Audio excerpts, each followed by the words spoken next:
Okay, let's talk staging.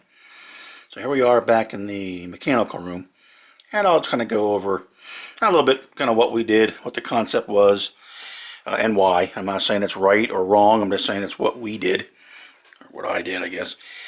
So it comes in, the staging, if I go slowly here, it comes in from Fairview, right, it's going to run across here, back around this corner, and then it heads over back out into what is now Sharon. So what I decided to do is, well, first of all, before I got too far along, I did have the people that kind of maintain our furnace and hot water heater, I had them come out and do some maintenance on this because I figured, let's do it now. You can see I actually pulled two supports out of the way for him. He came in, he looked at it, he drained it, maintained it, said the water looks great, it's clear, there's no rust, there's no calcium deposits, the burners are good. But I want to get that done now prior to putting, because when the piece is in here, it's pretty close to that. So that at least looks good. So now I'll go back and I'll put the supports in. And what I did for supports is basically these angles here. They're at a 45-degree angle. Supports the board, drywall screws. I actually put some lag screws down there. I did add one outlet on this side here for some electrical access on this side. Now that we're going to be back here doing fun stuff. And actually the guy gave me a really good idea. I said, well, since you have it like this, why don't you go ahead and put a bead of caulk along there? Because if something does happen to this and it starts to leak, or heaven forbid, goes crazy and I get a flood, it does come down to the drain, which is right here. Where is it? There it is. So it is all kind of sloped that way. So I thought it was a good idea. So again, before I put these two pieces in this board back on, I'm just going to go in there and run a bead of caulk. This is pressure treated lumber here at the bottom. Put a caulk on there. So if something does happen, he doesn't think it would, but hey, better safe than sorry. And it's easier to do it now before I get everything back on and get track on and trains on and everything. Not that it's, everything here is removable for the eventual day when I will have to replace that and will have to replace my furnace, which is right here. The furnace will be before the water heater. That's 5 years old. He thinks if I, keep it in good shape and it looks pretty good, I may get 15 years out of the darn thing. So hopefully. So we'll add that bead of caulk. We'll get these tables on, and the way it's designed,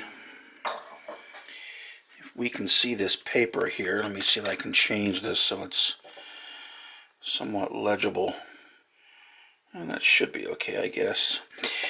Alright, so this is coming in from Fairview, and I have a board, so to speak, right here. It's 18 by 64.5. Then I have this corner piece, which is actually two pieces and a little corner piece I'm going to stick in. And another long board here with a 45 cutout. Now this 45 cutout goes right there. So I went to Lowe's and I decided to go with plywood. It's half-inch plywood, the good stuff. It was about 40 bucks a sheet. And I had them rip it for me because I can't really handle 4x8 sheets of plywood. Not easily, for sure. So they ripped it into 18-inch strips for me and actually cut it to these lengths. And they were actually pretty accurate. So anyway, so I had this piece cut. I had these pieces cut, this piece cut. Now I had to cut this 45 myself, which I muddled through and got it done. It isn't the prettiest, but this cut is done. Then this piece is to fit right here. So that is, again, I'll try to go slow here. I apologize. And it's dark as hell, but that's the corner piece that goes right here. I had it out because the guy was in here working. It's just going to set in there. Probably just a drywall screw or two just to keep it down, and then it's easily removable. It's got to zip out some drywall screws if I ever have to. So this piece is one piece that's removable. It sits on there fairly level. I might just put like one or two drywall screws just back to the studs just to keep it down. It's bolted together with this section with bolts with a wing nut on it, so I just spinning the wing nut off. This corner, again, it's actually two pieces, but I probably could keep it together if I ever had to really take it out. So it's going to be bolted with wing nuts to this side, and the same on this to this piece. Now this piece, which is actually upside down, I'll try, it's a little bit darker over here. Let me see if I can make this a little more legible. And it's about the best I can do. But this piece is upside down, but it sits right here. And I'm just showing this because what I decided to do was out in the garage. It's a lot easier. I went ahead and ran all the feeder wires, or the track bus wires. All the feeder wires are in there.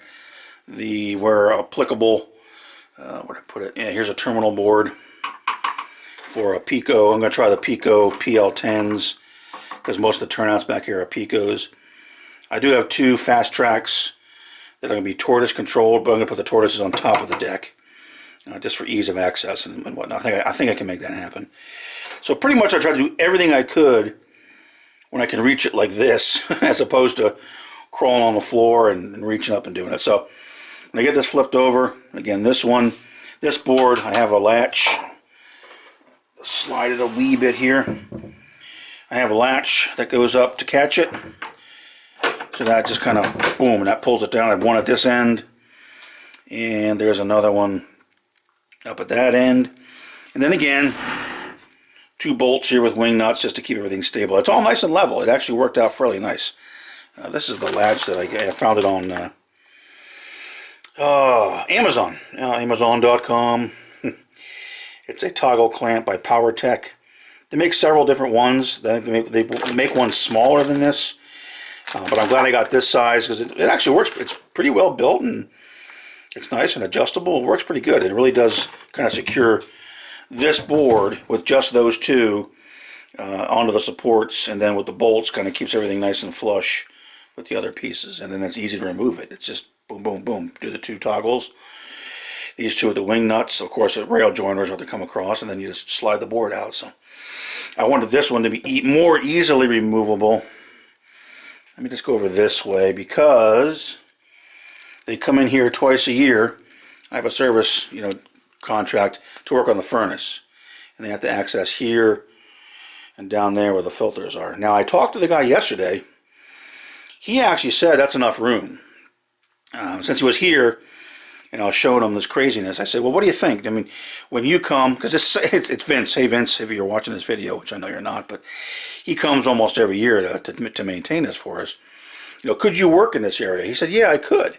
You really wouldn't have to remove this board. I said, no, okay, but I can if I have to. And someday I will, because at some point I will have to replace the furnace.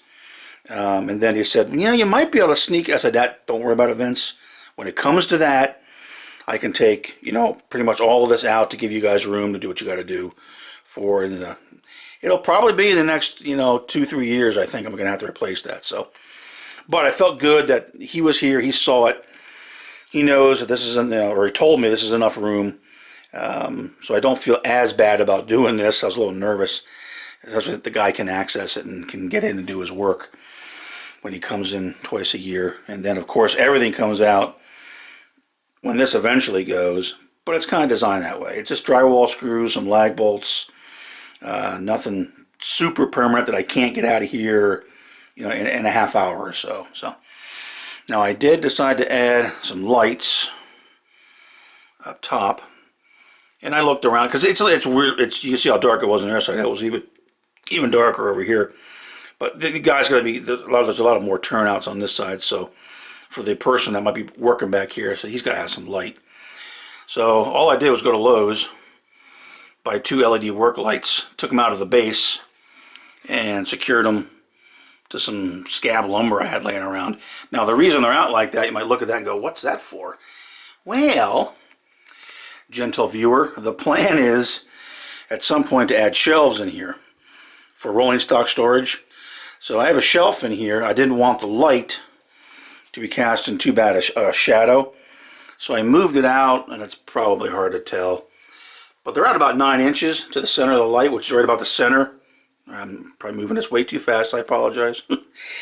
To the center of the board, so that way when the shelves go in and they're sitting there, you can just, hopefully you can see the whole thing. And these are still adjustable, so you can kind of still move those around. And then at some point when this all comes down, I still have 2 good lights. I saved the other base for it. And so as opposed to spending 30, 40 bucks or so for some fancy lights that come out from the wall, I said, I'm just going to buy these two, $14, plus my 10% veterans discount at Lowe's. You know, for 25 bucks, I got two lights and stuff. So that's that. I'm going to add a control panel. This is my feeble attempt at a control panel. It's going to sit roughly right in here. This is so I can turn off the track power to the staging tracks. I'll keep the main powered, which is kind of a blue color, which I don't know how well it shows up here. It's not all that bright. But I kept that blue. The other tracks, the staging tracks, are gray, and they can all be turned off. I call this the pocket. Not a real big track. You can put some motive power in there, or, you know, a pair of Bud RDCs, or, you know, something like that. But I'll take advantage of it. Plus, it can be used as a longer track for the start of a session for a train that's going to go into Fairview. So I'll get that up. Again, this will enable the person here to turn the tracks off, so they're not going nuts with all the sound-powered locomotives going crazy till you need to run a train, then you can turn the track on and get out of here. I do have, and this is probably going to be way too dark to see, but I did bring, yeah, you're not going to be able to see that, but I brought the DCC power in from the other side to here. From that terminal board, it'll run up.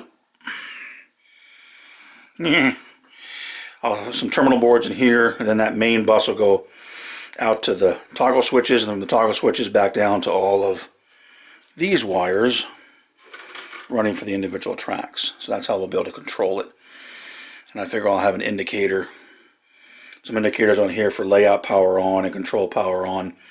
Just when you're back here, you know it's on. I will have control panels. There'll be one at this end to control the turnouts here. And it's going to be remoted, and this is what I'm working through now. It's a little bit of a challenge, but this will be remoted to a one out there on the main layout side, and similar to the other end, because many times it may just be me running the layout, or me and Steve, or Steve and some of his friends, or just like, you know, one or two people. So there may not be someone physically back here, but we may want to bring a train or two out of staging. So that way I can, now I'll have to come back and turn the tracks on, but from the other side I can throw the turnouts and bring a train out. So we'll see if I can pull that stunt off. I'm working on it, but again, there'll be two smaller cabinets. And actually, my man Bill Schulpf helped me make those. Thank you, Bill, because he has a much nicer woodworking shop than I do. But I'll put one here that'll control these turnouts, and one up in here that'll control these turnouts, either from this side or from the main layout side. So hopefully I can pull that off. I have the cabinets made. I'm just waiting for some switches to come in and get that done. So that's pretty much it. I may decide to add, I may use this bad boy, and hopefully this won't wash it out, but up at that light, there's one light there. So that gets me, you know, a little bit more light around this side of it. Let me see if I can. Now over here, you can see it's still, look at that, see how much darker it is? And it looks worse on video than in person, but it is definitely darker.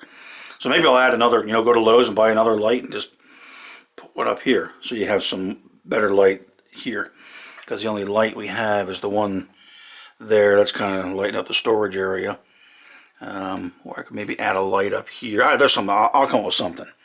But that's not hard to do, and I can always do that. And then of course I have to organize all this. And that's a mess, everything that needs to be reorganized, and because I promised my wife I'd still give her storage space for her totes and whatnot, so hopefully I can pull that off. But there will be room underneath. Of course, it's just more to pull out when we have to, but you should have seen this room before I started this. What a mess it was. So that's the concept. That's what we're going to do back here. I'll get this board turned over, latched down. It's pretty much good to go. The only thing I'm thinking I would like to get to, because with the Pico turnouts, and I apologize for the darkness here. Let me see if I can drop that a little bit. I'm going to have, you have the 3 wires coming out from the switch machine. and then the 3 wires from their accessory switch, which I'm going to use for lights, position indication. So I got terminal boards mounted. So you have to, if I flip it over and install, I got to crawl underneath and do it.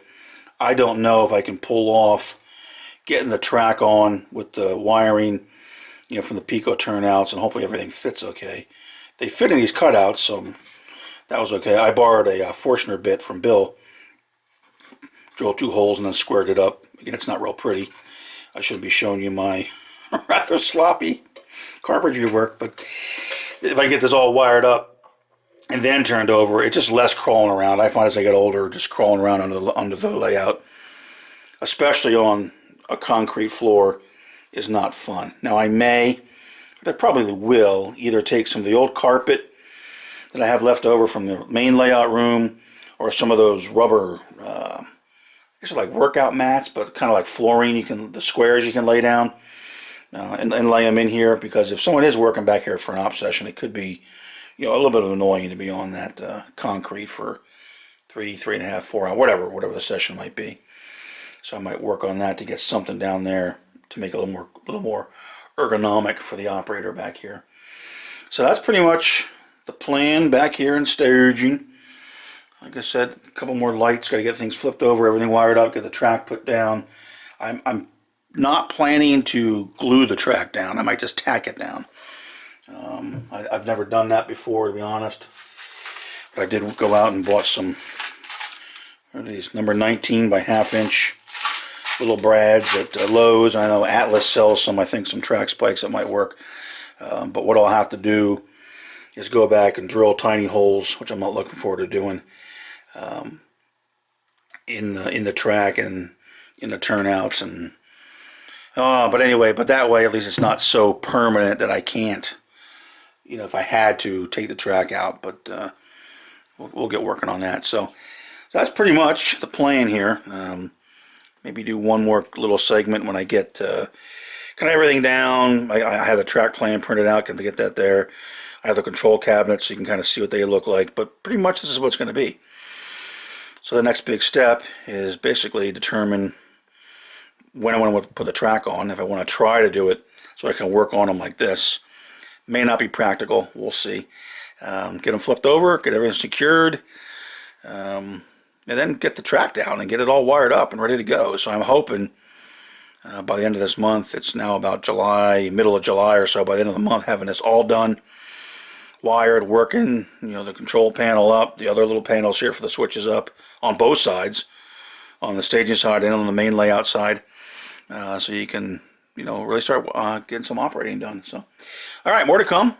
So I might do one more quick segment later on when all it's together, so we can kind of get a look at it, and hopefully it won't be too long. So, all right, more to come as we keep pushing along here. Okay, figured I'd just show the back of this control cabinet, or control panel. I'm not saying it's the most elegant in the world, but you know, for those interested, I just figured I'd show it. I wasn't going to show it because you get all the helpy helpertons that see one thing, and you get the comments that I've been wiring this since I was 18 minutes old, and whatever. This is what I did, okay? Take it or leave it. So the DCC power comes in 14 AWG up to 2 8-point terminal blocks. I have a light across it just for just to indicate back in the room here that the layout power is on to an LED. I made these up. These are indicator LEDs with a resistor in line just across the track power. Then from these then go, and I switched to 18 gauge wire. I know people are going to flip about that, but I think to me it's plenty. At most on these, you know, these staging tracks, you might have 3 locomotives, and the run really isn't that long. And I just didn't feel like dealing with 14 gauge wire in here to go into switches and everything, so that's the way it is. So basically, the incoming power, the bottom being the common. I always use red for my common, the top being white or black, or to depend on all the colors for all the wire sizes, but I usually always have red, so I use red for the common. Goes to the off side of the switch. Then the on side of the switch comes to another terminal board, and then they all run down through this menagerie of wires down to the feeders. They're going to run to the buses and feeders underneath the staging area. And I did, to avoid insanity, I did label each of those because I'd never be able to figure that out underneath here when I hook this stuff up. And again, more lights. The lights are wired in right across the track power to indicate that the track is on. So hopefully when I turn the switch on, the light goes on. I did this here because this section right here is actually going to sit. Let me pan slowly. La la la la la la. It's going to sit right here. So I wanted to just, it probably would have been fine just laying it in there, but just to keep it a little bit neater, that's where that stud's going to sit. That's going to be right in, So the next step is to physically take it. I wanted to do it this way, especially with these, pigtail leads here, so I could wire it this way. It's a lot easier wiring it like this. Put it up, and what I'll do is now I'm going to put it up and go back over here. I'm actually going to mount it up there. I'll take my friend Clampy here, clamp it up, bring the incoming power up, hook it up to the DCC feed, which is already there. At that point, I don't really even have to yet hook these up. I can test all the switches, turn each track on, make sure the lights work, so at least I know I have that much working properly. And then connect this up to the terminal board I have for the feeders running underneath. Make some more jumpers up, and then before long, we'll have all the actual power run. The DCC power will all be done. You can see the track isn't on it yet, but at least I'll know the power will be there. Then it's a matter of getting the track down, drilling for the feeders. So the feeder wires are already run under there, then just bringing them up and soldering them onto the track. So the turnouts, again, will be controlled by little control panels over here. These are the ones that Bill helped me make. Again, this here, these holes are Rob Bennett mistakes. They're not, they weren't designed into it. When I drew up the panels on my model railroading track planning software, did I mention this before? Anyway, I had it set up like that. And that's great. Everything cleared because I knew I had this 1/2 inch piece here at the bottom. Yeah, it all clears until you lay it back. But again, as I said, Bill came up with a solution, and so that'll fit in there, and then that'll control the turnouts over here. These are all center off momentaries. These are for the picos, so they're just momentary to run the solenoid switch machines on the pico turnouts. Of course, for the tortoises I have on the other side, there's two reverse wired double pole, double throw switches. Now on this side here, just as a note, you can see I went with double pole, single throw. You wouldn't have to. I could have certainly have gone with single pole, single throw and just interrupt leave the common wire common and just interrupt call it the positive wire. I did it this way. I don't really know why. I just did. I had a bunch of these switches already, so that's part of the reason. Also, I did, you can see I did crimps. I'm a firm believer that you don't have to solder everything. I know there's a lot of debate on the internet and other wonderful channels that tell you you have to solder stuff. Well, no, you don't. That's just my opinion. But the only caveat being you use the proper crimps with the proper tool. I went out and I bought a crimping tool from Molex 3M. This is the tool, and I actually use the appropriate 3M insole grip connectors that are designed for this particular tool. So to me, that's fine. There's no reason you have to solder everything. I know people say you have to, it's the best connection, but ask those people, do they go back in their house and in all their gang boxes for their 120 volt wiring, do they go back and take all the wire nuts off and solder everything? I doubt it. And plus, I don't want to be under a layout trying to solder. I think if you use, again, the right tools, the right crimp, and the right process, the right procedure, you're going to be fine. And if you're worried about vibration or the environment, then you've got bigger problems if you think your wiring is going to have an issue with that. But just my opinion. I find it a lot easier to do it with crimping. Not that I'm not anti-solder at all, and certainly you can solder everything you want. That's fine. But again, that implies you have a proper solder joint.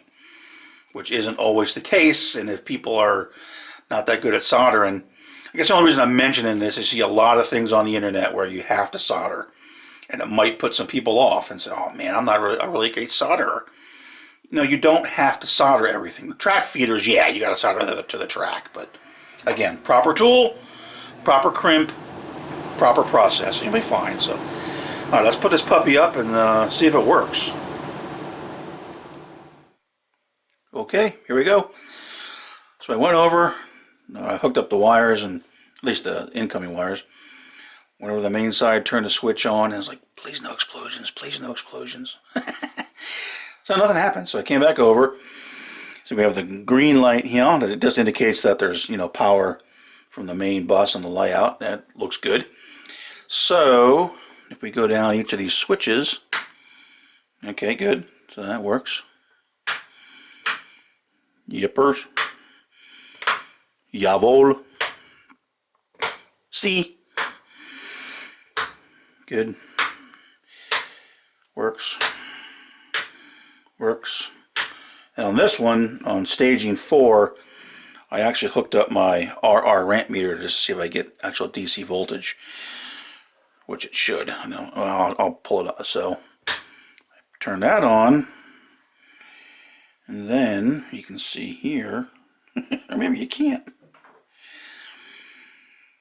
We got our DC power. No current, of course, because the only draw is that little teeny weeny little LED. Alright, so that's good. So now I know that up to, basically up to the bottom of all the feeder wires here, everything's working. So now what I'll do is probably dress up these wires a little bit. I'll try to run them a little bit neater. You go back and mount the panel.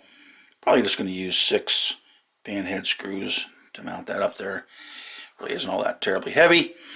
Connect all of these. Maybe clean up the run here a little bit. Get them all connected underneath where they're going to go. And then it's, you know, I got to start getting the track down on the darn things. I got some work to do on the Pico turnouts and the Pico switch machines and whatnot. So, all right, so that's that. So that's the simple control panel. Again, nothing fancy. It's just I don't know if it's 1/8 or 3/16 that, you know, the hardboard you get at Lowe's. That's where I got it at Lowe's. I'm sure you can get all kinds of different places. Paint it up, 1/8 masking tape, drill some holes, slap some switches in it, wire things up, make some mistakes along the way, but overall, there you go. I mean, again, it's not super great, but at least it gives the person control back here. Now, the main line is always going to be powered. That's in the blue. It just is. It's just always powered. And then all the staging tracks, so you don't come back here and get a cacophony of noise with you know, a bunch of sound-equipped locomotives turning on and off, turning on when you power the layout up. So, all right, that is that. And I don't know if I'll do one more set. I'm not sure. I have to travel the next 2 weeks for work, so I'm going to be gone for a bit, almost the entire week, the next 2 weeks. So at some point, I'll probably get this slapped up just to kind of show where we are. Might try to get a little bit more done. We'll see how far I get. But it does take a little bit of time to pull the videos together. So, all right, more to come. If not, this will be posted. If not, there'll be another short segment after this one. So we shall see. I don't know yet. You know, you can say I don't plan these videos. I just kind of shoot and go. So, all right, more to come. Okay. Welcome to the seedy underbelly of the Bennett Railroad staging. So, what I just figured I'd show is just kind of the underside here, because what I'm trying to do is get all the wiring I possibly can done underneath this thing, so it just limits the crawling around underneath it, because it's A, I don't like it, and B, it's not the most accessible area. So you can see what I did. These are the switch machines here. I have them wired up as much as I can. They all kind of come over and they come down to this terminal board, which is going to run to the other side, because these are the lights. Well, they're actually the connections for the switches. The PL13 accessory switches come to here. They run over to the other side, the main layout side. to have the indicator lights. I don't have lights on this side because the operator can see the turnouts that are right in front of them. But on the other side for the remote panel, I need the light. So I'm going to use the PL13 contacts to give me lights on the other side, if that makes sense. So all I gotta do, I gotta bring 12 volts over. That's common to the common on all of the PL13 switches. The actual two contacts come back to here. They're going to run over through a multi-conductor cable to the other side. So I'm trying to get all that done. And you can see I try to clean it up. I'm not saying it's the neatest wiring, but try to get that done. And then for the switch machines, the other two contacts, pardon the shadow here, but I don't have the best light. The switch machines, they're all wired back into here. And I'm going to put this down, then I'll make those terminal board connections. See, I got the pigtails and they're all marked so I don't lose my mind trying to trace the wires. So they're done. And then the issue that came up when I was looking, well, let me just spin around, hopefully slowly here, so people don't get seasick. Alright, back in this corner, so you can see how dark it is. Let me just pop this other light on, since I have it. That one switch machine is like right here, and there is no way I can get back in here. The plan being, you know, have all the wires, pigtails coming down through, connected to the terminal boards once the board's in place, and the track's in place. Well, it ain't happening here. There's no way I can get back there. I'm just not that flexible. I'm way too fat and ugly. The other ones are in here. They could be an issue as well, a little bit closer. The final two are out further, so they should be fine. So what I said I should do is, well, what I'm going to do, I'm going to spin back around here. So what I did was add some pigtails from here up through. So hopefully when I bring this, you know, this Pico turnout with everything mounted underneath it, I can make the solder connections, push it through carefully, and I have to crawl in under here and try to, because I wouldn't. There's no way I'd get in here to make these connections. So what I wanted to do was bring these up. I used, I found some 22 gauge 10 conductor cable that I had left over. It said, oops, sir, shadow. So, well, that makes sense. I'll just use that. It might be overkill. I don't know. I probably could use 24 gauge, but whatever. I had it. Now, unfortunately, the colors didn't match. I tried to match the exact same colors. I wanted to go blue, yellow, black, green, purple, brown, just to have the consistency, but they don't have those colors. So I have to go blue. That matches. Orange. Orange, yellow, close enough. Black, green. Didn't have purple or brown, so I had to go white, red. So, sorry. But I did make note of that on my scribbles over here. So I'm not sure anyone's going to be able to see, but I noted that, you know, these are the colors that originally come off, and then these are the colors the other way up on the deck. So the blue goes to blue, the yellow goes to orange, the black to black, green to green, purple to white, brown to red. Best I could do. But as long as I write it, I should be able to remember. That's my chicken scratch for the panels. I'll have to clean this up a little bit, but I figured out, you know, this is on the deck. Basically the Pico switch machines and the PL13 switches. This is the control panel back in staging. This is the panel over on the layout side. So these are the interconnections. The multi-conductor cables are going to run across from the staging area to the layout side, and vice versa. I got to run those over as well for the lights. So that is the way it's going to be. Like I said, all of the wiring is pretty much run, yeah, for all of the DCC wiring. And I actually even have tapped in where I'm going to have my feeders. So I did that work. Not that I couldn't do that underneath, but I figured, again, the more I can do here, the better. And then up at that end, this is going to jumper. I have to make these up. I'll use the 18 gauge zip wire. This is going to jumper over to the incoming power, which is, I can show you here. So that one terminal board sits here. I'm going to jumper over to the terminal board that's underneath here that gets all of these wires. And then another jumper over, pardon the moving around here, to this side and then that connects to the bus over here. And that's all done, you know, because it has to be removable. It's not that I wanted to do it this way because it's fun. It's not. But, you know, this way I can just, you know, drop these wires. I can pull this piece out. If I drop them here, I can pull this corner module out. If I just drop them here, I can pull this piece out. So because of the requirement to be removable, you know, because of water heater furnace work, that's required a bit of extra work to make it removable. So I have to think about that when I'm wiring, where normally I could just run wires and it wouldn't be an issue. So, alright, so that is the underside of that panel. I'm going to get that in place. Well, put these last jumpers in for S2, S1 and 3 are in. Get it in place, land them all here on the terminal board, get that work done. I could probably even bring this cable and run it to the layout side if I want to. I got to bring this deck up just to do some of the wiring. It's not nearly as involved. You know, I was surprised how involved the wiring is just for staging. But again, part of the remote panels is part of the issue. But all right, so let me get these done. This deck in, this up, these done and landed, these done and landed inside this control cabinet, and then maybe put the track plan on so you can see what it looks like, and then get this update ready to go. So sorry for the rambling, but just figured I'd show that for those that may be interested.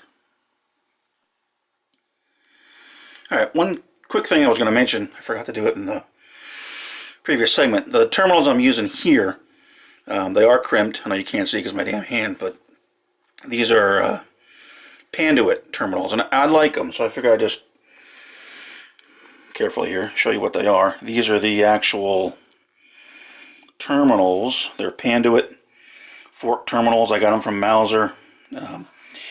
Again, they are they say they're 26 to 22. I think you can actually use them for 20, so they're nice. Now again, they're not insulated. They're just little bare terminals, and when I use it, I purchased a Panduit tool.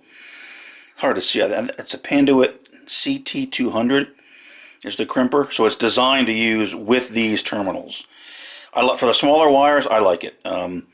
Yeah, I know you can twist the wires around the terminal, and I'm not saying I haven't done that, but in this case, it's a little bit more inaccessible. I decided to use these terminals, and I really like them, so I just wanted to show those. Again, they're Panduit terminals with a Panduit CT200 crimper. And another note, this is more related to other model railroading. When you have out of this wire, this is the 10 conductor. It's 10 conductor shielded. I was using it for some of the CMRI stuff, so it has a shield wire on it. Well, I don't need that shield wire, but looking at it, and I know you're not going to be able to see it.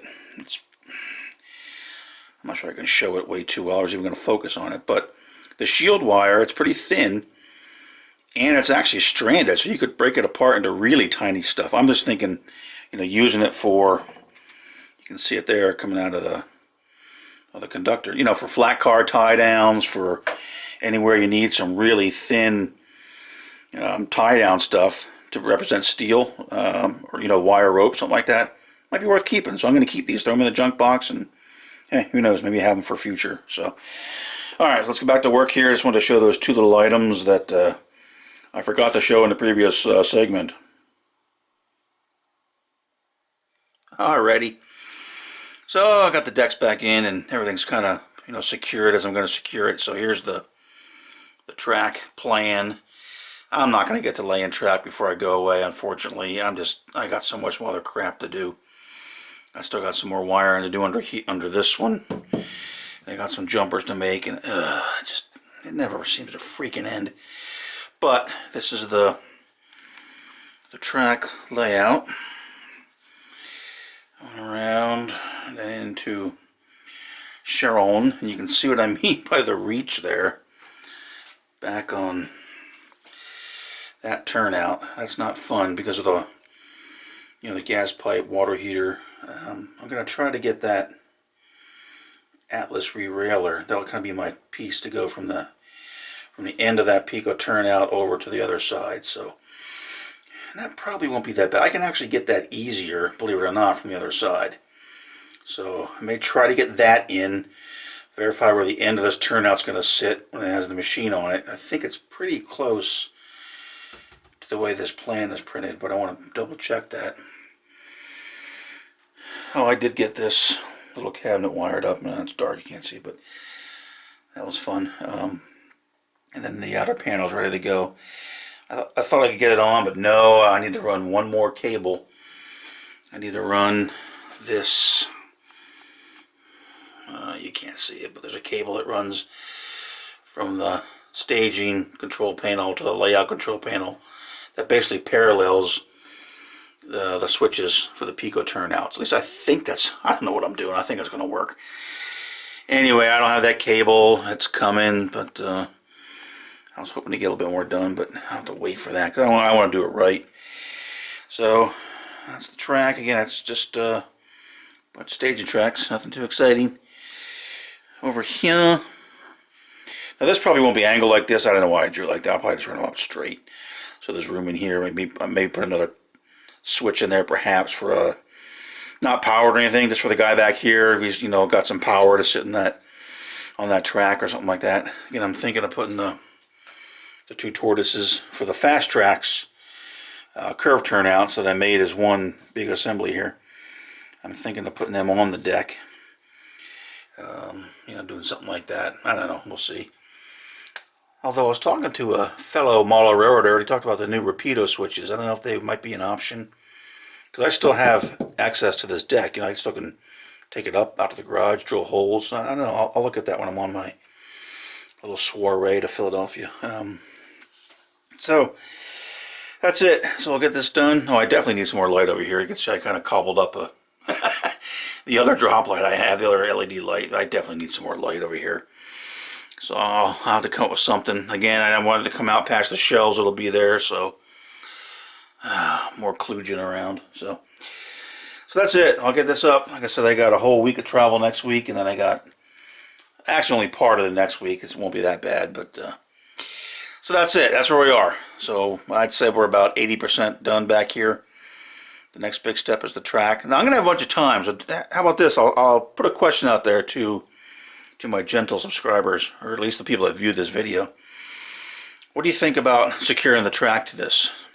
Just nail it down, glue it down, combination of both. Again, I'm not worried about gluing it down because I can't really do much to it. It has to be like this. But I don't know if that would be an issue. Actually, what I was thinking of doing was maybe just gluing down the curve part. I worry about the curves more than anything. Straight pieces, yeah, a couple nails, it'll be fine. The curves are what I worry about. Of course, if I use some of my Railcraft track, that stuff might pop out, so maybe I don't want to glue it down. But and of course, then I need to be able to break it at the joints eventually. I might just leave it like this for now. If I ever have to, just take a Dremel, go right across. I don't know, we'll see. What do you think? What do folks think about that? About securing the track down? I'm not going to do any homosote or cork. I'm just going to go right onto the plywood. It's just staging. I don't need to spend more money back here on that kind of frivolous stuff. So let me know what you think.